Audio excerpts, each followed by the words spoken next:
Class 11 bio जीव विज्ञान में पहला अध्याय है आपका जीव जगत, जिसके लिए लिविंग वर्ल्ड कहते हैं, जीव जगत कहते हैं।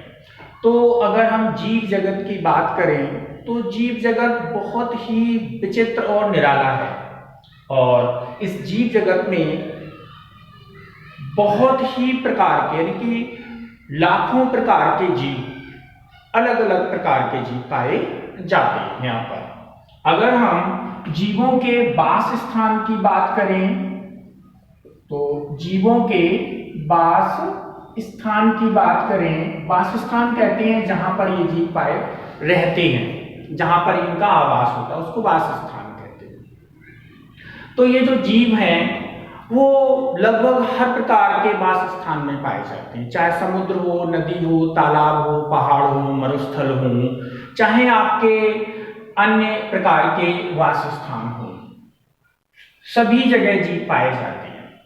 अब हम यहाँ पर जीवों के अंदर उनकी जो सेल्स होती हैं, सेल्स यानी कि जो कोशिकाएं होती हैं, तो जीवों की जो सेल्स हैं, कोशिकाएं हैं, उन कोशिकाओं के अंदर आणविक जो क्रियाएं हैं या गतिविधियां हैं, यहाँ पर आणविक जो क्रियाएं हैं, गतिविधियां हैं, उनसे पता चलता है कि ये जीवन क्या है, जीवन क्या है।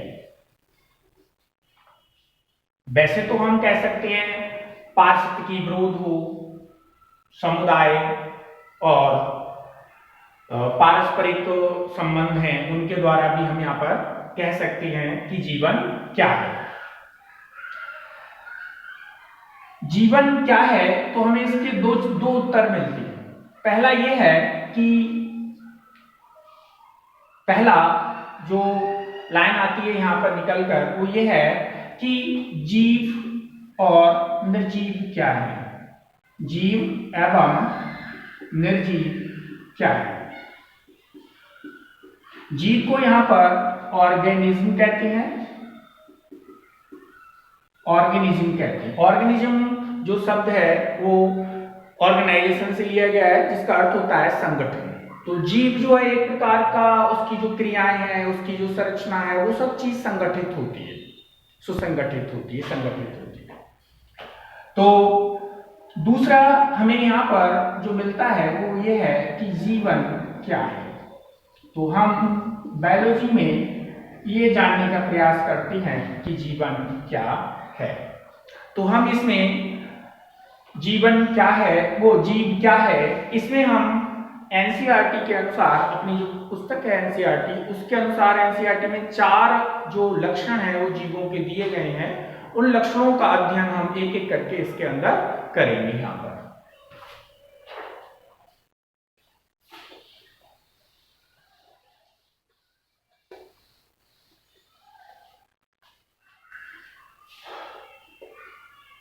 तो सबसे पहले हम यहाँ पर पढ़ेंगे जीव क्या है, व्हाट इज लिविंग, जीव क्या है। जैसे ही हम ये जानने का प्रयास करते हैं कि जीव क्या है, तो हम ये देखते हैं कि जीवन क्या है।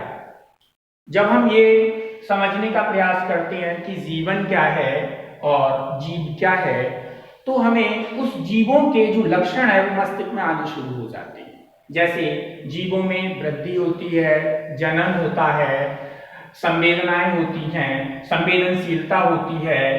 इसके अलावा अन्य जो लक्षण हैं वो जीवों के हमारे मस्तिष्क में आ जाते हैं। जैसे उपापचय क्रियाएं जीवों में होती हैं, ये लक्षण हमारे मस्तिष्क के अंदर आ जाते हैं। जनन है, ये हमारे अंदर आ जाता है। संगठित करना, ये लक्षण हमारे मस्तिष्क में आ जाता है। इसके अलावा प्रतिक्रियाएं जीव किस प्रकार करते हैं, ये लक्षण हमारे मस्तिष्क में आ जाते हैं। तो जीव क्या है, जैसे ही हम जीव क्या है, जीव की परिभाषा देने का प्रयास करते हैं, क्योंकि जीव की परिभाषा एक लाइन में देना बहुत कठिन है। जैसे हम इसकी परिभाषा देना पर शुरू करते हैं तो हमें जीव के अंदर क्या समझ में आता है, वृद्धि क्या है, जनन क्या है, संवेदनशीलता क्या है, उपापचय क्या है,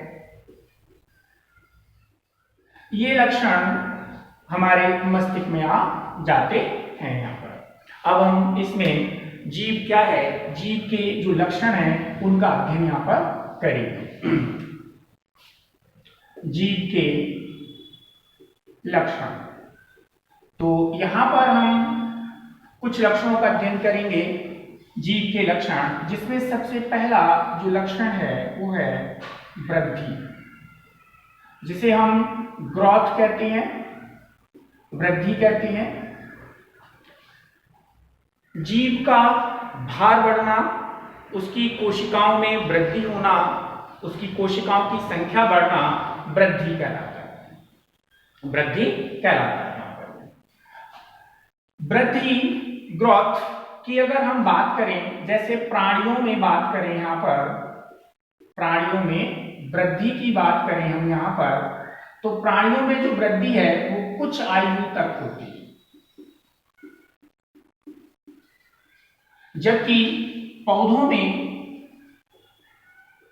में हम वृद्धि की बात करें तो ये जो वृद्धि है वो पूरे जीवन चलती रहती है, यानी कि जितना जीवन होगा उसकी जो लाइफ होगी उस पूरे लाइफ वृद्धि होती रहती है। यहां पर ये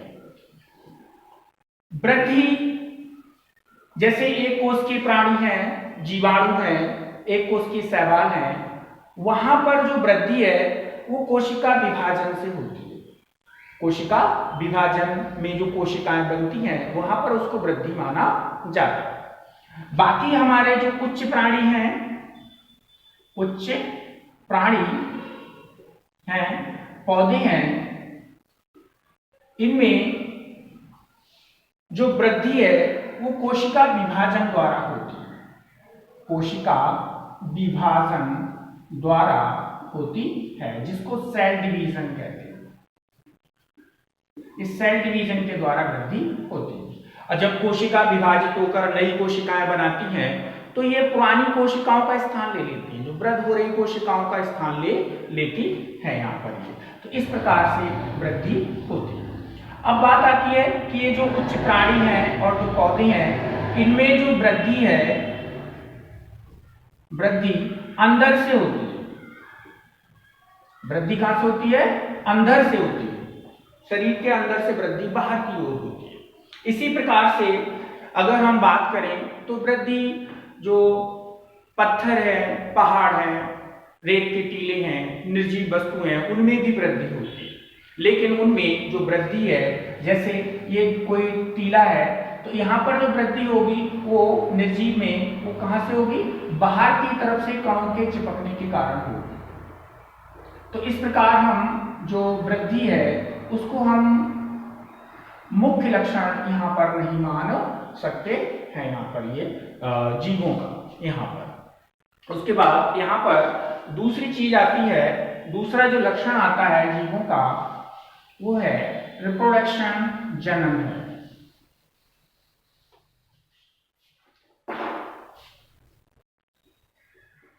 जनन, रिप्रोडक्शन। देखिए, तो जीवों में जनन पाया जाता है। जनन में क्या करते हैं जी? संतान उत्पन्न करते हैं, संतति उत्पन्न करते हैं जीव। इसमें जो पैतृक जीव हैं, यानी कि जो माता पिता हैं वो पैतृक जीव हैं, वो यहाँ पर संतति उत्पन्न करते हैं यहाँ पर। अब ये संतति के जो लक्षण है वो लगभग इस पैतृक के समान होते हैं, इसके जैसे होते हैं। यहाँ पर संतति के लक्षण किसके जैसे होंगे? पैतृक के जैसे यहाँ पर होते हैं। दूसरी बात देखिए, यहाँ पर इस जनन की हम बात कर रहे हैं, ये जनन अलैंगिक हो सकता है और लैंगिक जनन हो सकता है जीवों के अंदर। तो एक तो अलैंगिक हो सकता है, दूसरा लैंगिक। एक ही पैतृक से संतान अगर उत्पन्न होती है तो उसको अलैंगिक जनन कहते हैं। दो पैतृकों से संतान उत्पन्न होती है तो उसको लैंगिक जनन कहते हैं। अलैंगिक जनन के कुछ प्रकार हैं जीवों में जो इस प्रकार होते हैं। जैसे अलैंगिक जनन में द्विविभाजन द्वारा, जैसे एक कोशिकीय जीवों में और ईस्ट कवक में, जीवाणु में द्विविभाजन द्वारा जनन होता है, जिसको हम बाइनरी फिशन कहते हैं। फिशन, तो बाइनरी फिशन द्वारा एक प्रकार है वो होता है। दूसरा है बाई स्पोर, जिसको हम कहते हैं बीजाणुओं द्वारा। तो कवकों में और कुछ शैवालों में बीजाणुओं के द्वारा जनन होता है, जबकि मुकुलन द्वारा, जिसको हम कहते हैं बाई बडिंग कहते हैं, तो बाई बडिंग के द्वारा जो जनन है वो होता है हाइड्रा में। इसके अलावा आपका ईस्ट में होता है, यहाँ पर ईस्ट में होता है। ऐसे एक आता है वाई रीजनरेशन, जिसको हम कहते हैं पुनर्जनन, रीजनरेशन कहते हैं। तो रीजनरेशन में क्या होता है, यहाँ पर भाई कोई जीव, बहुत सारे जीव ऐसे होते हैं जिनको हम टुकड़ों में तोड़ दें, अगर उनका एक्टोडर्म और एंडोडर्म साथ है उस भाग के, तो उस भाग से एक नया जीव बन जाता है। जैसे फ्लैट वर्म, चपटे कृमि, जैसे प्लेनेरिया को अगर हम छोटे छोटे टुकड़ों में तोड़ दें तो प्रत्येक टुकड़े से एक नया जीव बन जाता है यहाँ पर। लेकिन कुछ जो एक कोशिकीय जीव हैं, एक कोशिकीय जीव हैं, जैसे प्रोटोजोन है, शैवाल हैं, जीवाणु हैं, तो इनमें जनन और वृद्धि एक दूसरे के ये पर्यावाची, क्योंकि वहां पर जनन ही वृद्धि है और वृद्धि ही जनन है। क्योंकि यहाँ पर एक सेल से दो सेल बनेंगी, इसी को हम जनन कहेंगे, और दूसरा एक सेल से दो सेल जो बन रही है उसी को हम यहाँ पर वृद्धि कहते हैं। लेकिन कुछ जीव ऐसे होते हैं जिनमें ये जनन नहीं पाया जाता है, जैसे खच्चर, अनुर्वर मनुष्य, अनुर्वर मनुष्य, इनमें जनन नहीं होता है। इसके अलावा मादा श्रमिक, मधुमक्खी, तो ये अनुर्वर होती हैं, इनमें यहाँ पर जनन नहीं होता है। तो लगभग हर जाति में जो है इस तरीके के जीव होते हैं। बहुत से ऐसे जीव होते हैं जो अनुर्वर होते हैं और ये जनन नहीं कर सकते हैं, संतान उत्पन्न नहीं कर सकते। तो यहाँ पर जो जनन का करैक्टर है वो सभी जीवों में नहीं होता है यहाँ पर ये। उसके बाद अब हम इसमें तीसरा टॉपिक पढ़ेंगे,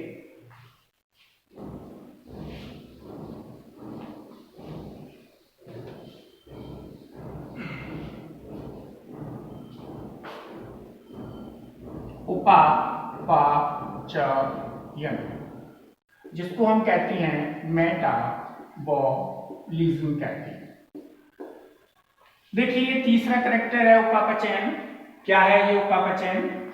भाई जीवों के शरीर में रासायनिक अणु पाए जाते हैं, उन रासायनिक अणुओं को हम यहाँ पर जैव अणु कहते हैं। तो जीवों में जो रसायन पाए जाते हैं किसके रूप में होंगे?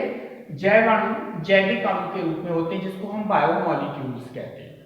अब ये जो जैव अणु हैं, ये जो रसायन होते हैं, रसायन ये विभिन्न प्रकार के छोटे बड़े विभिन्न माप के रसायन हो सकते हैं। ये रसायन जो क्रियाओं में जो क्रियाएं होती हैं, उन क्रियाओं में जैव अणु में बदल जाते हैं जीव के अंदर। इन क्रियाओं को यहाँ पर उपापचय क्रियाएं कहते हैं। अब एक कोशिकीय जीव से लेकर मनुष्य तक सभी में उपापचय क्रियाएं पाई जाती हैं। और ये जो उपापचय क्रियाएं हैं, ये जो रासायनिक क्रियाएं हैं, वो हजारों रासायनिक क्रियाएं कोशिका में चलती रहती हैं।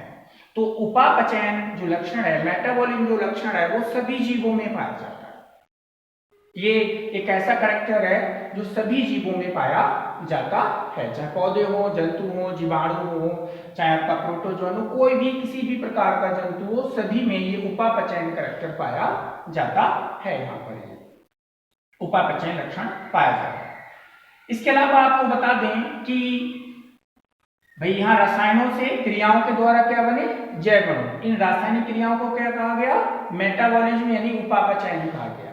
अब ये उपापचयन क्रियाएं दो प्रकार की होती है, जिसको हम एनाबॉलिज्म और कैटाबॉलिज्म कहते हैं। एनाबॉलिज्म में क्या होता है, रसायनों का संश्लेषण होता है, यानी कि रसायन बनते हैं, पदार्थ बनते हैं, उसको हम एनाबॉलिज्म कहते हैं। कैटाबॉलिज्म में क्या होता है कि यहाँ पर जो बड़े रसायन हैं वो नष्ट होते हैं, टूट जाते हैं, छोटे छोटे रसायनों में नष्ट हो जाएंगे या टूट जाती हैं, उसको हम उपापचयन कैटाबॉलिज्म यहाँ पर कहते हैं। यहाँ पर इसके बाद अब हम इससे अगला कैरेक्टर पढ़ेंगे, जिसको हम कहेंगे चौथा लक्षण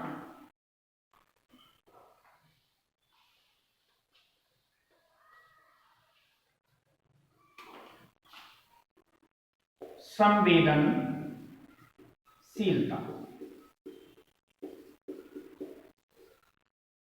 चौथा लक्षण है एनसीईआरटी के अनुसार। इसमें क्या होता है भाई, वातावरण में उद्दीपन होते हैं। अब ये उद्दीपन वातावरण में घटनाएं होती हैं, उन घटनाओं को हम उद्दीपन कहते हैं। ठीक, तो वातावरण में जो उद्दीपन होते हैं, उद्दीपन जो होते हैं, ये उद्दीपन भौतिक हो सकते हैं, रासायनिक हो सकते हैं और जैविक हो सकते हैं। यहां पर किसी भी प्रकार के उद्दीपन हो सकते हैं। तो इन उद्दीपनों के प्रति जो जीव हैं वो अपनी प्रतिक्रिया करते हैं। जीव क्या करेगा, ये जो भौतिक, रासायनिक, जैविक उद्दीपन हो रहे हैं वातावरण में, पर्यावरण में, उन उद्दीपनों के प्रति क्या कर रहा है, अपनी प्रतिक्रिया करता है। इसी को संवेदनशीलता कहते हैं। यहाँ पर अब देखिए, संवेदनशीलता की अगर हम यहाँ पर बात करें तो पौधों में देखिए किस प्रकार से होता है। पौधे प्रकाश के प्रति, ताप के प्रति, प्रदूषकों के प्रति, वायु के प्रति, नमी के प्रति, गैसों के प्रति क्या करते हैं, संवेदनशीलता को दिखाते हैं। अगर हम अपनी बात करें, मनुष्य की बात करें, तो मनुष्य में क्या है, संवेदी अंग पाए जाते हैं। उन संवेदी अंगों से ये जो उद्दीपन है वातावरण के, उनको ग्रहण करते हैं। जैसे आंख है, नाक है, कान है, त्वचा है, जीभ है, ये संवेदी अंग कहलाते हैं। उन संवेदी अंगों से ये जो वातावरण में होने वाले उद्दीपन हैं उसको ये ग्रहण करते हैं और उनके प्रति ये प्रतिक्रिया को व्यक्त करते हैं। तो एक कोशिकीय जीव से लेकर अन्य जो जीव हैं सभी में जो है ये उद्दीपन का लक्षण पाया जाता है। जंतुओं में हमें स्पष्ट दिख जाता है, हमें दिखाई दे जाता है। पौधों में हमें जो है सीधा सीधा दिखाई नहीं देता, लेकिन कुछ पौधे हैं उनमें हमें ये सीधा दिखाई दे सकता है। सीधा हम यहाँ पर ज्ञात कर सकते हैं। जैसे छुई मुई का पौधा आपने कभी छुआ होगा, जैसे हम उसको टच करते हैं, यानी कि हमने स्पर्श किया, और जैसे हम उसको स्पर्श करते हैं तो क्या होता है, वो एकदम से मुरझा जाता है। तो उसका मुरझा जाना ही यहाँ पर क्या है, टच करना उद्दीपन है। उसके अंदर क्या हुई, क्रियाएं हुई, उसने अपनी प्रतिक्रिया दी और उसकी पत्तियां क्या हो गई, मुरझा जाती, बंद हो जाती। ऐसे ही सूरजमुखी में देखा होगा, प्रकाश के साथ साथ जो उसका जो पुष्प क्रम है वो मूवमेंट करता है, मुड़ता है प्रकाश के साथ साथ। यहाँ पर ऐसे देखा होगा पुष्पों का खिलना। ठीक, पुष्पों का खिलना भी प्रकाश अवधि पर निर्भर करता है। उस प्रकाश अवधि को प्रदीप्त काल कहते हैं। भाई एक निश्चित प्रकाश अवधि की आवश्यकता पड़ती है अधिकांश पौधों में पुष्पन की क्रिया के लिए, तो उसको हम यहाँ पर प्रदीप्त काल कहते हैं। इसके अलावा अन्य लक्षण भी हैं जीवों के, जैसे आयु, एजिंग कहते हैं इसके। तो कोई भी जीव है, जन्म लेगा, धीरे धीरे क्या होगी, उसकी आयु बढ़ती जाती है। अंत में क्या होता है, उसकी उपापचय क्रियाएं धीमी पड़ जाती हैं, उसकी मृत्यु हो जाती है। इसके अलावा कोशिका, तो सभी जीवों में क्या है, कोशिका पाई जाती है। ये भी किसके लक्षण है? जीवों के लक्षण के अंतर्गत यहां पर आते हैं।